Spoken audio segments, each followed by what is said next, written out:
Alright guys, if you're into lighting or grip work, these 7 accessories from Kupo will absolutely change the way, it's so heavy, absolutely change the way you work on set, because they have absolutely changed the way I work on set every single day.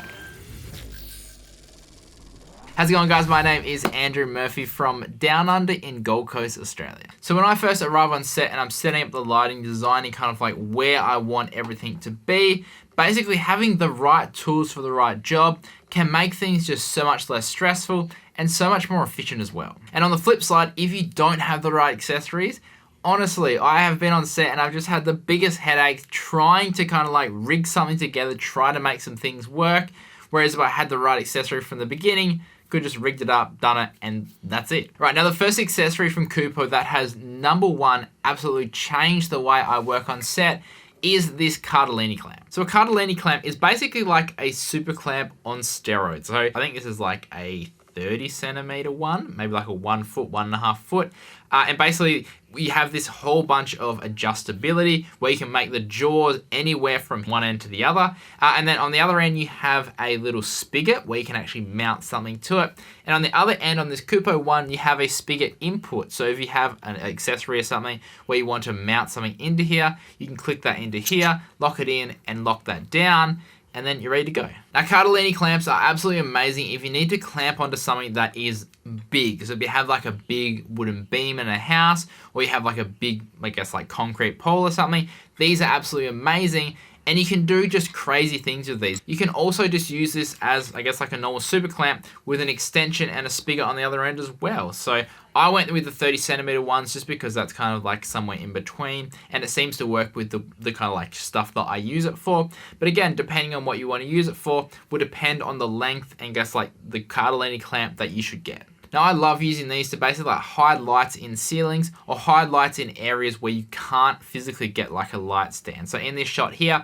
I basically wanted to, I guess I could have put it on a C stand and boomed it up, but just for the sake of basically like time, I literally just jumped up on a ladder, clamped this onto the beam, and then I put a Forza 60B on the end with a battery. So then there was no cables, there was no stands, nothing, and it was a nice above light that worked perfect for this scene. Now, if you've ever used these little tension arms, you know how great they are to basically add accessories to your camera or to little like small rigs and stuff.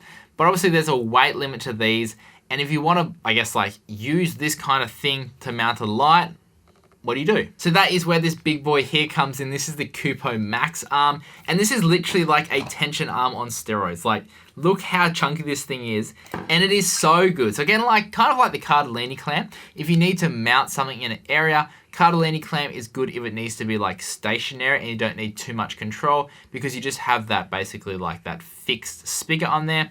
But if you want to mount something and really have like 100% control over how it's mounted, the angle of it and stuff, that's where this comes in perfectly. And this Kupo Max Arm is insanely heavy duty and can hold like an insane amount of weight. Like I've put like a Forza 300B on the end of this and it's held it no problem. Like it's absolutely awesome. And I've also paired this with some Kupo supervisor clamps as well. So when you actually buy the Max Arm, it doesn't come with the supervisor clamps. You have to buy them as additional because sometimes you might not actually need supervisor clamps. But I like using supervisor clamps because again, they're just super heavy duty. They can clamp onto a whole bunch of different accessories. And then if I don't need to use it as well, obviously I can just take it off.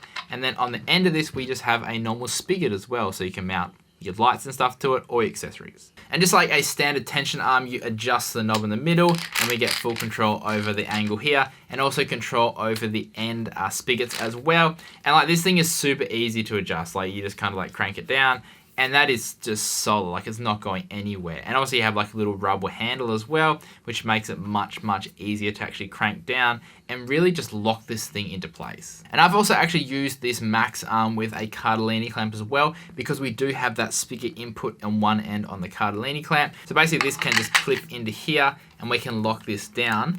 And now we basically have two options. So we can mount something to this end, but then we can also put something on the spigot on this end, but then we have full control over the angle and kind of like where we want to position it with this Max Arm as well. Now, if you've ever rented or worked in an office space, you'll know that mounting lights to a drop ceiling can be an absolute nightmare. And you have to be very careful as well because the weight that a drop ceiling can hold isn't that much. But that is where these Kupo ceiling frame mounts come in. So essentially, it's like this little scissor clamp, and then it grabs onto the beams and you tighten it up.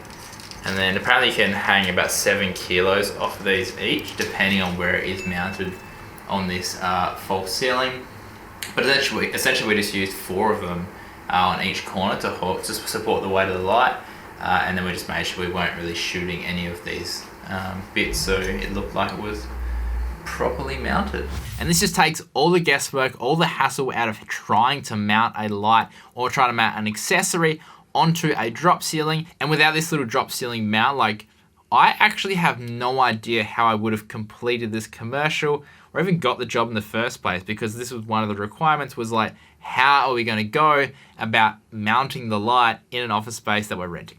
And even though these are a super niche kind of like accessory, like I was saying before, the right tool for the right job, without this, we would have spent, I don't know, countless hours trying to figure out how to actually mount the light to the ceiling without damaging it and without leaving a trace as well. So this just was basically the only option to be able to complete the commercial that I recently did.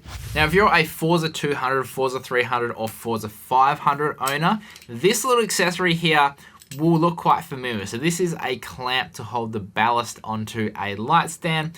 One of the main problems that I have never actually had to deal with, but I know a lot of people in the community have dealt with, is these breaking, because this is kind of like a cast metal, and it's not the strongest thing to be actually like mounting to a light stand. And to remedy all the people in the community basically like snapping these, Kupo came up with their own accessory, which is basically like a supervisor clamp, and they've just attached this little accessory to the end to basically make it like the nanlite one, where you can attach the ballast to this. And since getting this one from Kupo, I don't actually use this one anyway. Not, again, like I didn't have any issues with it potentially snapping because I didn't over tighten this thing, but just having like the peace of mind knowing that if I have a grip or a gaffer or someone on set who potentially hasn't used the light before, they could over tighten and break it. Whereas with this Kupo one, there is literally no chance of breaking this. Like, this thing is just super duper strong. Plus, another downside from the one that comes in the box with nanlite is that it can only be mounted to a circular pole, to a light stand. Whereas with the Kupo one, you can basically mount it to a light stand, or you can actually chuck this little doodad in here, which will basically make it a square jaw, and then you can mount it to a square surface or the edge of a table or anything like that. In case you didn't, say if you weren't mounting it on a light stand, this is a better option because then you can mount it to something else than a pole. Now, one of the problems I've faced with standard light stands, or most of the light stands that I own, is that they all come at a standard height. They're all about a minimum of 1 meter off the ground, which is great for most situations. But if you need to mount a light lower, sometimes you have to kind of go into this little like niche field of like low profile light stands, or really like these weird stands that like are right on the ground. And because they're not super popular, they are also super expensive most of the time anyway. And I have been in a few situations where I have needed to mount a light basically like on the ground, and I didn't want to go down the route of having to buy this specific light stand that I potentially might not use all the time. So what I did is I ended up getting this little accessory from Kupo. This is a baby pin to junior pin adapter, and this goes into a C-stand base and basically allows you to mount a light pretty close to the ground. Now, if you own a 2-piece C-stand, this will look quite familiar. The top looks like the top of the pole and the bottom looks like the bottom of the pole, basically with nothing in between it. So this goes directly into the base of a C-stand, and then you have a normal spigot coming straight out of the bottom. And again, kind of like the drop ceiling mount, this is probably something that you potentially won't use a lot. Like, I think I've only used this once or twice, but having this in my grip kit is just one of those accessories where it's like, I'd rather have it there and not need it that often than not have it and need it. Because the other option of basically like trying to mount something low to the ground is that you have to either put it on the ground or use boxes or stuff to mount it up, or use a C-stand and then kind of like boom an arm down to then get it low. So again, this is one of those super valuable accessories that I don't use often, but I love having it in my kit. So then if I do need to use it, I can just quickly grab it and we're ready to go. All right, so if you've been around the channel for a while or you follow me on Instagram, you know that I have about 5 or 6 kind of just like cheaper light stands, and they are great for just like holding kind of like my basic lights and just being in an up and down orientation. But since actually starting to step up my lighting game and buying the Nanlux Evoke 1200, I realized that I didn't actually have a light stand that could accept a junior pin to actually hold the light itself. And also because the Nanlux Evoke is a freaking heavy light, like you want a solid stand to be able to hold it just to drop the stress on the set and know that it's gonna be stable and it's not gonna fall over. So I end up going with this Kupo 226M heavy duty combo stand. And this thing, honestly, since buying this, I kind of wish I bought more of these. These are just so good. So compared to like a heavy duty light stand that you'd buy on say like Amazon or eBay, this is actually a heavy duty light stand. And even though it's like, sometimes it can be like 8 to 10 times more expensive, when you're putting like, you know, $5,000 to $10,000 worth of lighting gear on this, you want to make sure that the stand is up to the task of actually holding the weight of those lights. And once this 226M is set up, this thing is super solid. Like, I have never had an issue with putting my Nanlux Evoke on this. Even boomed all the way up to 3.4 meters at its max height. I just have no stress at all this thing's gonna fall over because it's just so solid. Now the reason that I end up going with this specific stand, which is a combo stand, is because I needed a junior pin for the Nanlux Evoke to be able to mount to it, but also the new Forza 720 and the new projector mount for Nanlite as well also use a junior pin.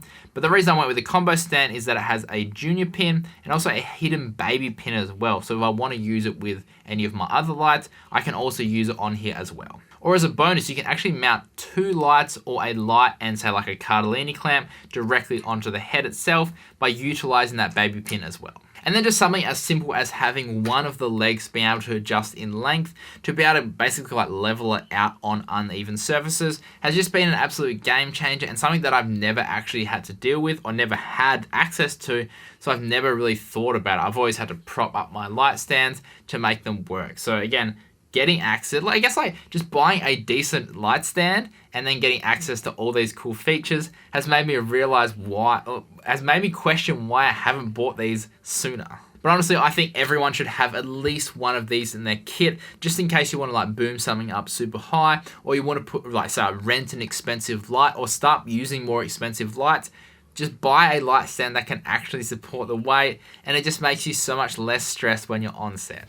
Also on the topic of light stands as well, make sure you always use sandbags when you are actually like setting up lights, just to be safer on set, because you don't want a light stand falling over or someone tripping over and knocking over a light stand, which can be like super easily avoided by just buying some super cheap sandbags and just having them lying around and chucking them on stands once they're set up. And finally, one of the easiest things you can do to basically like make your image look more cinematic is use negative fill, and the easiest way to do that is with something like this, which is a Kupo black flag. Now if you watch any of my lighting breakdowns, you know that I always talk about negative fill, and negative fill is basically just using something black to absorb light and add more shape to your image. And something like this Kupo black flag is absolutely amazing to do that, mainly because of two things. It has a metal frame, so it's nice and solid. Like if you've used a 5-in-1 reflector before, it does work good, but if you are up against any sort of wind or anything, it just flaps around and it's really hard to use by yourself. So having a little mount on the end here and having a frame makes it so much easier to work by yourself or with a small team using these flags. And also they're just super lightweight and super small as well, and they just work so good. So I recently did a lighting breakdown where I basically flagged off 2 sides of my light. This is before I actually had these. It was a few months ago.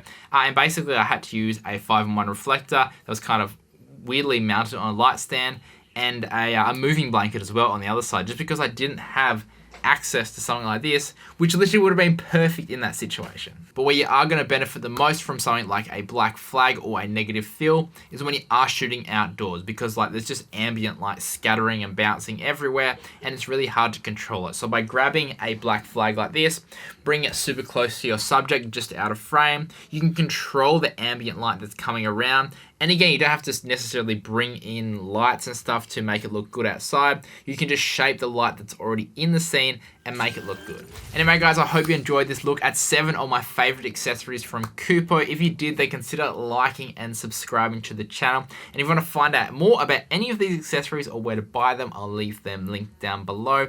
Otherwise, stay creative and just be you. Have fun.